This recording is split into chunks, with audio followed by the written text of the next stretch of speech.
시작하면서 새벽을 깨워 하나님 앞에 영광 돌리게 하심을 감사드립니다.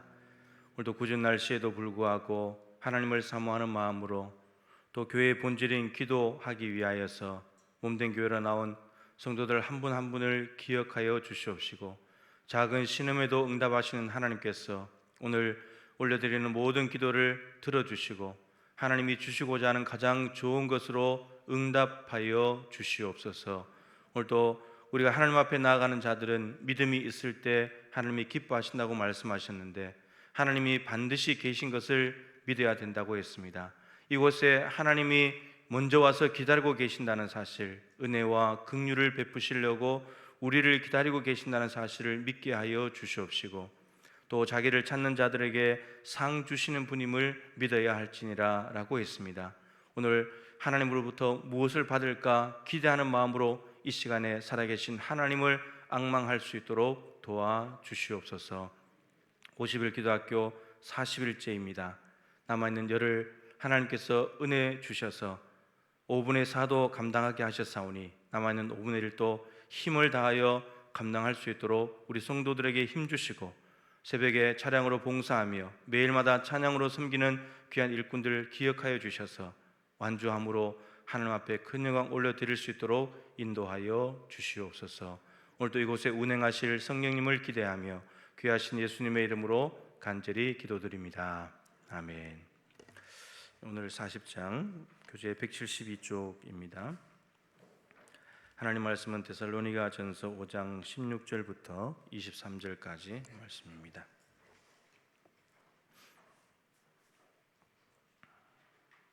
데살로니가 전서 5장 16절부터 23절까지 한 절씩 교독하겠습니다. 항상 기뻐하라, 범사에 감사하라. 이것이 그리스도 예수 안에서 너희를 향하신 하나님의 뜻이니라. 예언을 멸시하지 말고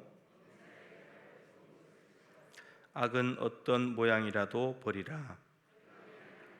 친히 너희를 온전히 거룩하게 하시고 또 너희의 영과 혼과 몸이 우리 주 예수 그리스도께서 강림하실 때에 흠없게 보존되기를 원하노라. 아멘. 인사 한번 하실까요? 한 주간 또 승리하시기를 축복합니다. 예, 오늘 영적인 무력감을 돌파하라 라고 하는 건데, 당신의 영혼은 안녕하십니까? 라고 첫 번째, 두 번에 걸쳐 말씀드렸는데, 첫 번째 이제 말씀드릴 때 우리 영혼의 배터리를 점검할 수 있는 것이 제일 5가지 말씀드린 마지막에 것이 뭐였죠? 마지막에 것이 기쁨이었습니다. 기쁨. 우리 영혼에 기쁨이 있는가? 여러분들은 지금 기쁨이 있습니까? 기쁨이 있으신 분들은 영혼의 배터리가 괜찮은 거예요. 근데 교회도 안 빠지고 열심히 나오고 나름대로 경건 생활도 하고, 지금 이제 봉사를 많이 못하게 되지만 봉사도 하고 막 그렇게 모든 생활을 다 했었는데 마음에 별로 기쁨이 없다. 그럼 이게 영혼에 뭔가 문제가 있는 거예요. 배터리에 문제가 있다는 거죠. 오늘 이제 영적인 무력감인데 이럴 때가 있어요. 무력감, 힘이 없는 거죠. 무기력한 것도 그렇고, 엘리야가 며칠 전에 나왔었는데, 엘리야도 이세벨이 가지고 온 바알 종교를 섬기는 이 850명과 대결을 할 때 정말 성령이 충만해가지고, 그죠? 기도했는데 불이 떨어지고 모든 사람들에게 여호와가 진짜 하나님이라는 걸 보여주고 했는데, 근데 이세벨의 말 한마디에 금방 도망쳐버렸잖아요. 이게 영적인 무기력함이거든요. 그래서 이럴 때가 온다는 거예요. 탈진할 수 있어요.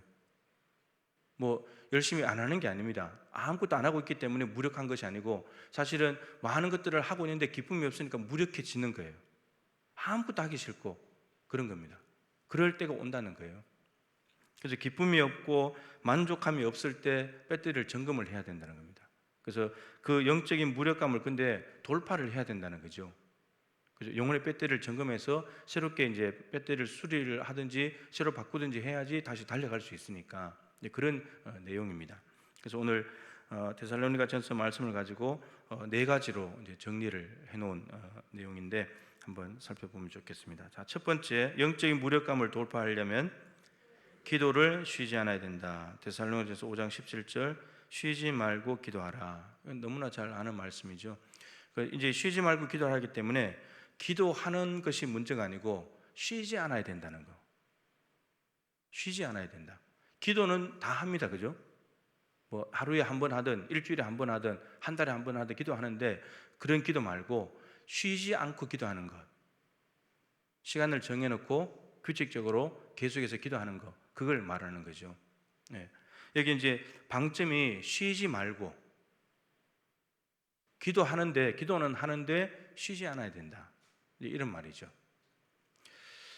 기도는 이제 그 5가지 영혼의 배터리 점검할 때 첫 번째가 기도였습니다. 성경의 기도에 대한 말씀들을 찾아보면 항상 기도하라, 쉬지 말고 기도하라, 모든 일에 범사에 기도하라 이렇게 돼 있어요. 기도를 어떻게 해야 된다고요? 항상, 그리고 쉬지 말고, 그리고 범사에 모든 일에, 다만 모든 일에 기도와 간구로, 빌립보서 4장 6절 그렇게 되는 거죠. 그래서 성경은 우리로 하여금 언제든지 항상 하나님 앞에 와서 하나님과 대화하고 하나님과 기도해야 된다.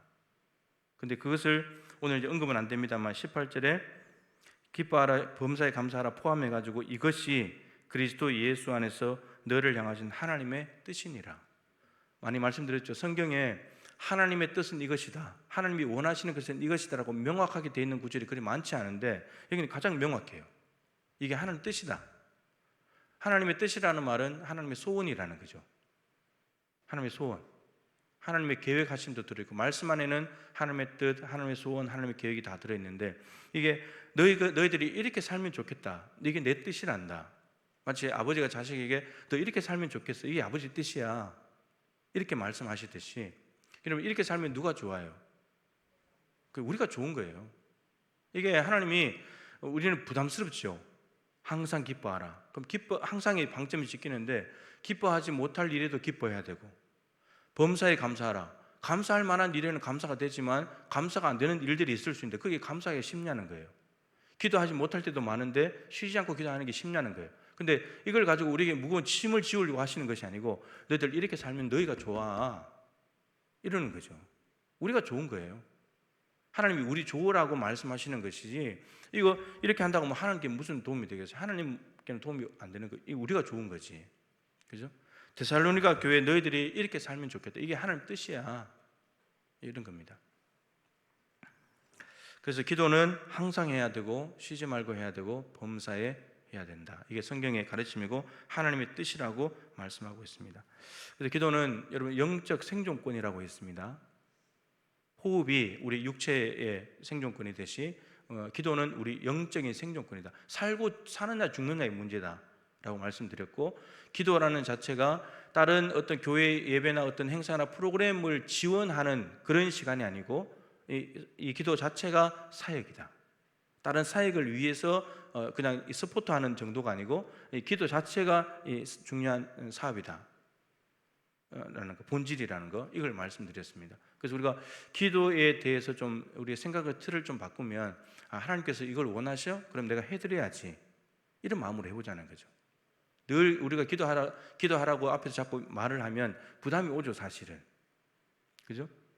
기도하지 못할 때도 많고 이런저런 상황이 있어서 못할 때도 많은데 자꾸 기도하라고 앞에서 말하니까 부담이 되지만 생각을 좀 바꿔보자는 거예요. 이게 내 아버지가 원하시는 일이구나, 그럼 내가 한 번이라도 해드려야지, 이렇게 생각을 해보자는 거죠.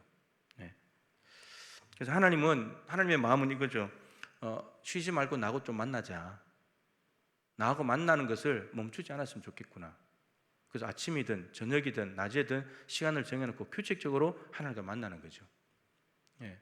유대인들이 여러분 전 세계의 단일 민족이지만 얼마 되지 않는 숫자인데 전 세계의 중요한 요직들을 다 점령하고 있잖아요. 여러 가지 이유들이 있지만 저들이 하루에 3번씩 기도하잖아요. 안식을 철저하게 지키고 11조 철저하게 하고 기복신앙이라고 말할 수도 있겠지만 근데 하루에 3번씩 시간을 정해놓고 하나님을 찾아 나간다는 것, 저들이 예수는 안 믿지만 하나님을 찾아 나간다는 것이 정말 강하게 만드는 거죠. 다니엘 같은 경우도 포로로 잡혀갔어도 하루 3번씩 기도하는 걸 쉬지 않았고, 그런 거죠.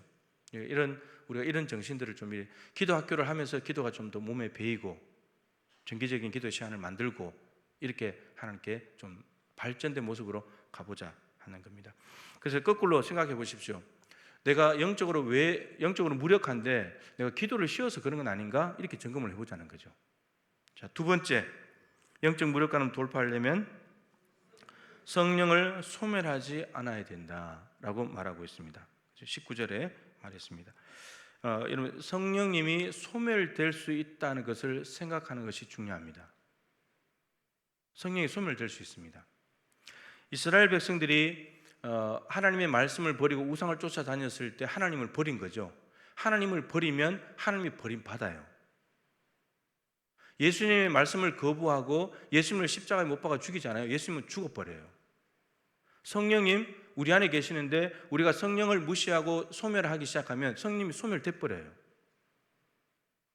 삼위일체 하나님이 전능하시고 언제나 살아계시고 그런 분이신데 그런 일들을 당하신다는 겁니다. 우리가 어떻게 하냐에 따라서 이걸 심각하게 생각을 해야 된다는 거예요. 우리는 삼위일체 하나님 없으면 우리 성령 소멸되면 우리는 아무것도 아닌 거예요. 예수님의 말씀 없이 이제 뒤에 나오지만 예언을 멸시치 마라, 세 번째 주제인데 예수님의 말씀을 멸시한다는 것은 이거는 내가 죽겠다는 뜻이에요. 이렇게 되는 겁니다. 그러니까 이런 생각을 가져요. 성령님이 소멸될 수 있다. 그래서 철저하게 우리 때문이죠. 여기에 성령을 소멸하지 말아라. 지금 데살로니가 교회에게 말하는 거잖아요. 너희들이 성령을 소멸할 수 있단다. 소멸한다는 말은 원래 있는 것을 전제하는 거죠. 있는데 소멸된다는 말은 죽는다는 뜻이 아닙니다. 성령이 어떻게 죽겠습니까? 하나님이신데 성령님이 역사를 못한다는 거예요. 일을 못한다는 거예요. 그런데 성령님이 일하지 못하게 만드시는 것은 모두가 다 우리 탓인 거죠. 우리에게 문제가 있는 거예요. 그러니까 성령이 떠나는 거죠. 삼손도 성령이 임했지만 성령이 떠나버렸잖아요. 다행히 머리가 자라면서 하나님께서 마지막 힘을 주시긴 했지만 그런 거죠. 사울에게도 성령님이 임했는데 자꾸 말 안 듣고 하니까 하나님이 떠나버리고 그래서 다윗에게로 가버리고 이렇게 된다는 거죠. 이렇게. 그래서 신약도 마찬가지로 성령님이 소멸될 수 있다. 우리 안에 한번 들어오신 예수님을 믿을 때 성령께서 예수를 믿어지게 해주셨고 영접했는데 한번 들어오신 성령님 떠나지 않아요. 근데 우리 안에서 일을 못 하신다는 거예요. 소멸돼 버린다는 거죠. 그래서 우리의 영적인 무력감이 회복되려면 성령님이 우리 안에 계셔야 되는데 그러면 이런 기쁨이 있죠. 성령님이 안에 계시면. 근데 그래서 진단을 해보자는 거죠. 내가 지금 영적인 무력감에 빠져서 탈진하고 기쁨이 없다면 혹시 내가 성령을 소멸한 것은 아닌가? 성령님이 내 안에 일하시지 못하시도록 내가 그런 환경을 만들어 버린 건 아닌가? 많이 말씀드리잖아요. 사도 바울이 자기는 약한 것을 자랑한다. 여러분 세상에 바보같이 약한 걸 자랑하는 사람이 어디 있겠어요? 자기가 약한 것을 기뻐하는 사람이 어디 있겠어요? 자기가 강한 거, 잘하는 거, 누구보다 앞선 거, 누구보다 많은 거, 크고 높은 걸 자랑하지. 근데 바울은 자기가 약한 걸 자랑한다는 거예요. 질병에 걸려가지고 겨우겨우 살아가는 이 삶에 대해서 자랑한다는 겁니다. 기뻐하고. 그래야 성령이 내 안에 역사하시니까. 그러면 거꾸로 말하면 우리가 강해져 버리면 성령님이 약해져 버리잖아요. 우리 안에 그런 환경을 만들지 않았냐는 거예요. 성령님을 존중하고 성령님이 일하시도록 해드려야 되는데 우리가 내가 뭔가 하려고 내가 자꾸 커지니까 하나님이 작아지는 거죠. 성령님이 일하실 수가 없는 거죠. 바울은 자기를 완전히 나는 날마다 죽노라 자꾸 영으로 내려가 버리니까 성령님이 일하기 너무 편한 거예요. 너무너무 편한 거죠. 숫자적으로 나타내면 우리가 한 80 정도 우리가 하려고 애쓰면 성령님이 20밖에 일을 못하는 거예요. 근데 바울은 영으로 만들어버리기 때문에 성령의 능력이 100이 돼버리는 거예요. 그런 삶인 겁니다. 그러니까 누구보다도 연약하지만 사실은 유럽까지 복음을 전하면서 수많은 교회들을 세우고 많은 영혼들을 하나님께로 인도하고 그런 사람이 됐잖아요. 그런 겁니다. 그리고 많이 말씀드렸죠. 여러분들이 지금 앉아있는 자리에 거기에 만약에 지저분하고 더러운 것이 있다면 거기 앉았겠습니까? 안 앉았겠습니까? 안 앉아요. 안 앉는다고요. 근데 우리는 죄인이잖아요. 죄인도 더러운데 안 앉아요.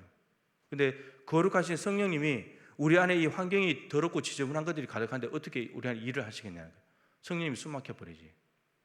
우리 안에 세상적인 것들, 세속적인 것들, 죄들, 더러운 것들이 많이 들어와 있으면 성령님이 일을 하실 수가 없다는 거예요. 깨끗하게 비워야 된다. 그래서 하나님의 맛집이 있다 그러죠. 하나님 맛집. 하나님이 너무나 즐겨 찾아가시는 맛집이 있다고요. 그런 심령이 있는 거예요. 가난한 심령들, 애통하는 심령들, 하나님의 말씀 앞에 떠는 사람들. 하나님은 그런 곳을 맛집으로 생각하시고 찾아가신다는 거예요. 우리가 성령님이 우리 안에서 이미 오셨는데 일할 수 있는 환경을 날마다 만들어 드리는 것이 너무너무 중요하고요. 이 새벽 시간은 성령님이 그 일하실 수 있도록 환경을 만들어 드리는 시간입니다. 우리 안에 있는 더러운 것도 자꾸 뽑아내야죠. 죄를 자꾸 제거하고 깨달아지면 회개하고, 그렇게 해야 성령께서 내 안에 일을 하시고, 그리고 오늘 하루도 우리 안에 성령이 계시면서 함께 살아갈 힘을 얻게 되는 것이고, 이렇게 되는 거죠. 그래서 진단하십시오. 내가 지금 영적으로 무기력하고 힘이 없고 기쁨이 없고 이렇다면, 만족함이 없다면 혹시 내 안에 성령님을 내가 소멸시켜 버린 건 아닌가? 소멸시켰다면 다시 성령님이 일하시도록 하면 되죠. 내가 소멸되면 되니까. 자, 그 다음 세 번째, 영적인 무력함을 돌파하려면 예언을 멸시하지 않아야 됩니다. 데살로니가서 5장 20절이죠. 예언을 멸시하지 말고. 이 예언이라고 하는 것은 예자가 이제 미리 예자도 있지만 맡길 예자가 있습니다. 말씀을 맡긴다는 거죠. 그 선지자들이, 예언자들이 예언을 할 때는 하나님께서 말씀을 맡겨 주신 거예요. 그래서 예언자들은 무슨 말을 전합니까? 누구의 말을 전하죠? 하나님이 주신 말씀만 전하는 거예요. 그 말씀만 맡겨 주셨기 때문에. 근데 맡겨주신 말씀도 아닌데 전한다든지, 맡겨줬는데도 전하지 않는다면 거짓 예언자들이에요. 예언이라는 것은 하나님의 말씀입니다. 미래의 일을 점치듯이 말하는 것이 아니고, 하나님께서 예언자들에게 맡겨주셨는데 말씀의 심부름꾼들이죠. 대언자예요, 대언자. 예. 근데 사실 이제 솔직하게 이제 인정을 하면, 목회자들 가운데서 하나님이 말씀하지도 않았는데 자기 편의대로 말씀 가지고 장난치는 사람들이 있긴 해요. 불순물을 섞고 하는 게 있습니다. 성경에도 그런 이야기들이 있어요. 바울이 말씀을 혼잡하게 한다, 자기를 따르게 하고 어그러지 말을 한다, 이런 그 헬라어 말들을 보면 물을 타다. 여러분, 휘발유에 물을 타서 파는 거예요. 그러면 정품이 가치가 없어지는 거죠. 하나님 말씀에다가 물을 타는 거예요. 이러면 이제 말씀이 희석되잖아요. 그럼 말씀이 영향력이 없어요. 휘발유에다가 물을 타버리면 엔진 다 망가지잖아요. 그렇게 되는 거예요. 그런 말씀 삭제들도 있긴 하지만, 근데 정확한 의미는 하나님의 말씀을 하나님께서 맡겨주셨고, 그래서 예언자들은, 설교자들은 하나님의 입장에서 대언을 하는 거죠. 오카노 목사님이 돌아가셨지만 가장 목회자로서의 기쁨이 뭔가 그랬을 때, 하나님의 말씀을 하나님의 입장에서 대언하는 것이 가장 영광스럽고 기쁜 일이다 그러셨죠. 예. 그래서 여기서는 예언을 멸시하지 말라는 말은 하나님의 말씀을 멸시하지 말아라, 이런 말입니다. 여러분 잘 아시는 대로 어른들은 또 지금 여러분들 보면 눈을 뜨고 다 쳐다보면서 잘 듣는 것 같잖아요. 근데 나중에 물으면 하나도 몰라 또. 근데 애들은 안 듣는 것 같은데, 떠드는 것 같은데 다 듣고 있잖아요. 이 듣는 자세부터, 말씀을 듣는 것부터 너무나 중요한 것이고, 설교를 안 듣는 사람은 잘 없어요. 사실은 다 듣는데 중요한 건 이거죠. 듣고 싶은 말만 듣는 거예요. 듣고 싶은 말만. 근데 실제로 또 물어보면 이렇게 대답을, 여러분 듣고 싶은 말을 해주면 좋겠습니까? 여러분이 들어야 될 말을 해주는 게 좋습니까? 뭘 해야 되겠어요? 후자잖아요, 후자. 근데 실제로는 듣고 싶은 말을 듣는 거죠. 그래서 자기가 생각하고 반대되는 말을 하면, 저건 아니야, 너 왜 저렇게 말씀하셔? 그리고 듣기 좋은 말, 가려운 데를 긁어주면 그것도 좋다고 받아들이고, 그리고 어떤 말씀들은 이 말씀은 저 인간이 좀 들어야 되는데, 내 남편이 좀 들어야 되는데, 이런 생각들. 말씀은 하나님께서 레마, 자기 개인에게 주신 말씀이잖아요. 우선은 내가 들어야 되는 거죠. 그래서 말씀을, 성경에 아까 말씀드렸지만 이스라엘 백성들이 가나안 땅에 들어가서도 망한 이유는 말씀을 멸시했기 때문입니다. 들어가지 못하고 출애굽 1세대가 광야에 엎드려진 것도 말씀을 멸시했기 때문이고, 들어가서 가나안 땅에서 망한 것도, 포로 잡혀간 것도 말씀을 멸시했기 때문입니다. 그리고 어떻게 보면 하나님이 우리에게 너무 많은 것을 요구하지 않아요. 솔로몬이 성전 지었을 때도 솔로몬아, 율법책을 옆에 두고 나를 다스려라. 하나님 그거 하나 요구하신 건데, 근데 그 하나를 안 지키더라는 거죠. 가나안 땅에, 에덴 동산에도 하나님이 많은 걸 요구하신 게 아니잖아요. 선악과 먹지 말아라, 그거 하나, 말씀 그 한마디 했는데, 근데 그거를 어기잖아요, 인간이. 이런 겁니다. 하나님이, 그래서 여러분 얼마 전에 말씀드렸지만, 하나님께서 어떤 말씀을 하셨을 때 그 말씀을 순종하잖아요. 애를 써가지고. 그럼 하나님이 고맙다 그래요. 하나님이 우리에게 고마워할 게 뭐가 있어요? 우리가 하나님께 고맙다 해야지. 그리고 하나님의 말씀대로 사는 건 당연한 것인데, 근데 우리가 말씀대로 살잖아요. 그러면 하나님이 고맙다 그래요. 네가 내 말대로 살아줘서 고맙다고. 네. 하나님 그런 분이에요. 그러니까 거꾸로 말하면 우리가 너무나 순종을 안 한다는 거죠. 말씀대로 안 산다는 거예요. 여러분, 하나님의 말씀을 외면하게 되면 내가 책임지고 내 삶을 살아야 돼요. 근데 말씀을 존중하고 말씀을 따라가면 하나님이 내 삶을 책임져요. 하나님이. 성경에 그걸 일관되게 이야기하고 있어요. 말씀을 외면해버리니까 바벨론 어떻게 감당해요? 감당 못합니다. 근데 말씀 순종해버리면 연합군이 쳐들어도 아무 상관없는 거예요. 하나님 책임져 버려요. 우리가 그런 삶을 살아보자. 그러니까 결국은 말씀 뭐뭐 하라 뭐뭐 하지 말라는 말씀은 우리 잘 되게 해주려고 그러는 거예요. 이렇게 하면 너희들에게 좋단다. 너희들이 잘 된단다. 난 너희들 잘 되는 것을 원한단다. 난 너희들 잘 되게 해주고 싶다. 이런 거죠. 하나님의 마음인 거죠. 그래서 우리가 너무 하나님께서 말씀할 때 무거운 짐이다, 요구라고 생각하기보다는 나의 유익을 위해서 저러시는 거지, 나 잘 되라고 저러시는 거지, 이렇게 생각을 해보자는 겁니다. 하나님이 뭐 우리 망하라고 그러겠어요? 우리 괴롭히려고 이런 말씀들을 하라고 그러겠어요? 그러지 않을 거잖아요. 그죠? 여러분들이 부모님들이신데 자녀들한테 뭐 하라고 할 때 그거 뭐 하다가 죽어버리라고 그러겠어요? 자녀 괴롭히려고 그러겠어요? 자녀 잘 되라고 그러는 건지. 근데 자녀들이 못 알아먹죠. 우리 애들도 똑같아요. 집에서 계속 있는데 뭘 좀 계획을 세서 하라 그러는데 말 안 들어요. 지 좋으라고 그러는 건데 속이 상하는 거죠. 그러니까 몰라서 저래요. 우리도 그랬잖아요. 우리가 자녀일 때 그렇죠. 부모님 아무리 말씀하셔도 정말 왜 저런 말을 하시는지 이해가 안 되는 거죠. 근데 이제 부모님 마음이 어떤 걸지를 깨닫고 알게 되면 그때부터는 시간이 이미 많이 지난 거고 그런 거죠. 자, 거꾸로 진단해 보십시오. 내가 영적인 무력감에 빠져 있다면 혹시나 내가 하나님께서 말씀하신 것을 안 지키고 있는 것은 아닌가? 개인적으로 주신 어떤 말씀이 있는데 그 말씀에서 벗어나 있는 것은 아닌가? 돌아보시고 만약 그런 게 있다면 회개하고 돌아가면 되는 거죠. 그러면 내 안에 영적인 무력감이 돌파가 될 것입니다. 자, 마지막 제일 중요한 것인데 네 번째, 생활을 구별해야 됩니다. 21절 22절 읽어보겠습니다. 범사에 헤아려 좋은 것을 취하고 악은 어떤 모양이라도 버리라. 자, 범사의 모든 일에 헤아려야 된다. 뭘 헤아려야 되냐? 좋은 것이 있고 악이 있는데 좋은 건지 악한 것인지를 분별해야 된다는 겁니다. 그러면 이런 거죠. 우리 살아가는 모든 우리 삶의 환경 안에 있는 그 안에는 좋은 것도 있지만 악한 것도 있다는 말이죠. 그러면 이거를 어떻게 분별할 거냐? 헤아려야 된다는 겁니다. 이게 좋은 건지 나쁜 건지 헤아려야 된다는 거죠. 그리고 어떻게 하라고요? 좋은 것은 취해야 되고 악은 버려야 되는 거고. 그러니까 우리의 삶의 안에는 취해야 될 것이 있고 버려야 될 것도 있다는 말입니다. 그런데 이걸 잘 분별하는 게 중요한 거죠. 이걸 분별하지 못하고 몽땅 다 받아들여 놓으면 이 안에 머릿속에 마음속에 잡동사니가 가득하게 되는 거예요. 그래서 빌립보서 4장 8절 말씀이 있는데 아주 중요한 말씀인데 무엇을 받아들일 때 여러분 우리가 어떤 처음 보는 것이든지 아니면 뉴스에 나오는 것이든지 내가 처음 살아가면서 만나게 되는 어떤 일이라든지 이런 것들을 하면서 우리는 생각을 하잖아요. 저게 무슨 일일까? 저걸 내가 받아들여야 돼 말아야 돼? 이런 거.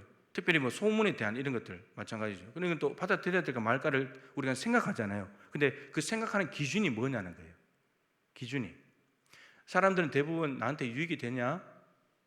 나한테 이익이 생기냐? 이런 걸 가지고 받아들이고 버릴 건 버리고 이렇게 하거든요. 이익이 안 되면 버리는 거고 이런 건데 성경의 기준은 이렇습니다. 빌립보서 4장 8절인데 제가 읽어드리겠습니다. 끝으로 형제들아 무엇에든지 참되며 이 기준입니다. 이게 그것이 참된 거냐 이걸 보라는 겁니다. 기준이 그 참된 거냐 참된 거냐 거짓된 거냐 이걸 먼저 보라는 거죠. 그리고 참된 것이라면 받아들여야 되는 거고 참되지 않다면 버리는 거죠. 그것이 아무리 좋아 보여도 참된 거냐 이겁니다. 두 번째, 무엇에든지 경건하며 이거 경건에 유익이 되는 거고 이게 경건한 거냐 삶이 이런 겁니다. 그 다음에 무엇에든지 옳으며 이게 옳은 일이냐 틀린 일이냐 이걸 기준으로 옳은 일이라면 받아들이고 틀린 일이라면 버려야 된다는 겁니다. 무엇이든지 정결하며, 이게 정결한 거냐? 혹시 지저분한 건 아닌가? 이게 더러운 것은 아닌가? 이걸 보라는 겁니다. 그 다음에 무엇이든지 사랑받을 만하며, 이걸 했을 때 사랑받을 만한 일인가? 사랑받을 만한 일인가 이것이? 그 다음에 칭찬받을 만하며 칭찬받을 만한 일인가 이것이? 하나님 사랑과 이웃 사랑을 위한 것인가? 이게 사람들에게 덕이 되는 것인가? 이걸 취했을 때 이런 걸 가지고 생각을 하라는 겁니다. 그 다음에 무슨 덕이 있든지 무슨 기름이 있든지 이게 덕이 될 만한 것인가?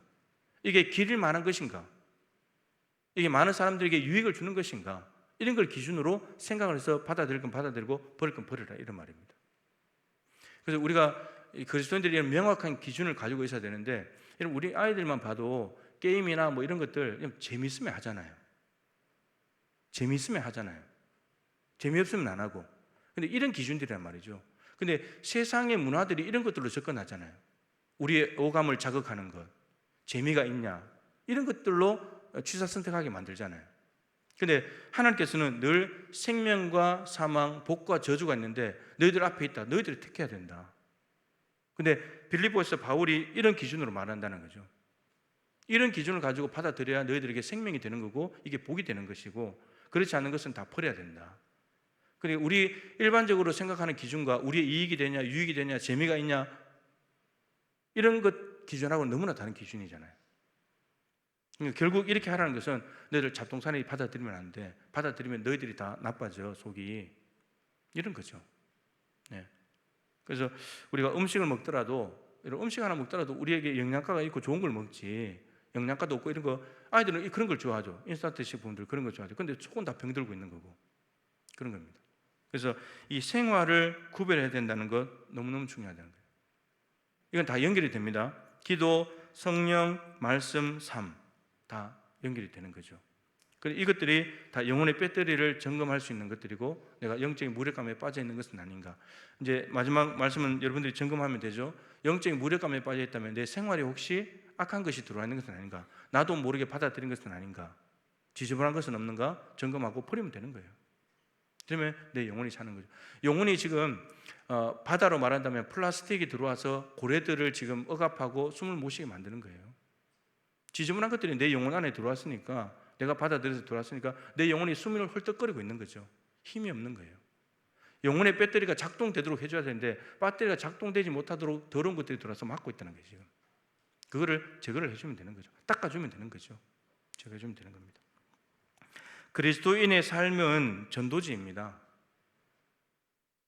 전도에 미련한 것으로 하나님께서는 사람들을 구원하시기를 기뻐하셨도다. 전도는 미련한 것입니다. 왜 미련한 것이냐? 그리스도인들이 그 삶 자체가, 말과 행동 그 자체가 하나님을 보여주고 그리스도를 보여주는 것이 된다면, 전도지가 된다면 굳이 나가서 예수 믿으라고 말하지 않아도 될 것이기 때문에 그런 겁니다. 근데 그게 안 되니까 나가서 복음을 전하는 거죠. 그래서 사실은 저와 여러분의 삶을 보면서 순천 사람들이 예수를 믿어야 된다, 이런 말입니다. 우리가 하나님 보여주는 거니까. 그게 제일 중요한 겁니다. 지금 코로나 시대에 우리가 뭐라고 말하기보다도 우리가 어떻게 내가 하나님을 보여줄 수 있는가, 우리가 다른 사람에게 나를 그려주는 것, 그게 우리가 일평생 하는 일이라 그랬잖아요. 예수님을 그려주는 것, 말 한마디를 하더라도, 행동 하나를 하더라도 예수를 보여주는 것. 이제 참 드물지만 외부에 나가서 모르는 사람들을 만났을 때 그런 느낌이 드는 사람들이 있어요. 아, 저분은 예수 믿는 사람일 거다. 말 한마디를 들어봐도 예수를 믿는 사람일 거다. 예. 저는 말씀드리지만 늘 그런 사람들 안 보이는가 봐요. 그 식당에 가면 술 드시냐고 항상 물어보고 그러는데, 그래서 그런 삶 우리가 보여줄 수 있는 것이 있다면, 빛을 비추는 거잖아요. 그렇게 해서 될 수 있다면 오히려 우리도 영적으로 괜찮지만 다른 사람도 영적으로 기쁨을 줄 수 있는, 예수를 전할 수 있는 그런 삶이 되는 거죠. 그래서 오늘 영적인 무력감에 혹시나 여러분들이 빠져 있다면 오늘 이 네 가지를 가지고 진단해 보시고, 여러분 병이 있으면 빨리 진단해 가지고 고쳐야 되잖아요. 미뤘다가는 큰일 나는 거니까. 그래서 빨리 오늘 말씀을 가지고 진단해 보시고 오늘 영적인 무력감을 돌파하고 회복한 제 기쁨과 만족과 평안함을 가지고 삶의 자리로 돌아갈 수 있기를 축복합니다. 기도하겠습니다. 교회학교 기도 21번째 기도입니다. 온 세상의 주인 되신 하나님, 갑작스레 찾아온 코로나 감염으로 인해 온 세계가 치료제와 백신을 찾고자 애쓰고 있습니다. 또한 달라진 일상으로 인해 미래에 대한 두려움이 커져가고 있습니다. 지혜의 근본 되시는 주님, 다음 세대에게 이 세상을 살아갈 비전을 허락하셔서 교회가 다음 세대를 지지하고 지원하며 비전을 깨달을 수 있는 하늘 공동체가 되게 하소서. 하나님께서 주신 비전으로 온 세상을 향해 희망을 전하는 다음 세대가 되게 하소서. 하나님 나라의 꿈을 꾸는 다음 세대가 되도록 기도하시면 좋겠고요. 여러분들이 기도해 주셨던 허통 최은주 선교사님은 한국에 잘 들어왔습니다. 그래서 이제 판정을 받았는데 양성 판정이 나왔습니다. 그래서 대구 동신의료원에 이제 치료를 받으려고 대기 중에 있습니다. 상태도 많이 좋아졌다고 합니다. 치료가 안 됐는데도, 시작이 안 됐는데도 많이 좋아졌답니다. 기도해 주셔서 감사하고 계속 기도해 주셔가지고 치료가 되고 회복이 되도록 기도해 주시면 고맙겠습니다. 오늘 우리 김대철 선교사님 어제 필리핀 보니까 확진자가 또 엄청나게 많이 늘어나고 필리핀도 만만치 않은 것 같습니다. 기도해 주시면 좋겠고 선교 사역이 복음 사역이 잘 진행될 수 있도록 기도해 주시기 바랍니다. 기도하시다가 평안히 돌아가시기 바랍니다. 기도하겠습니다.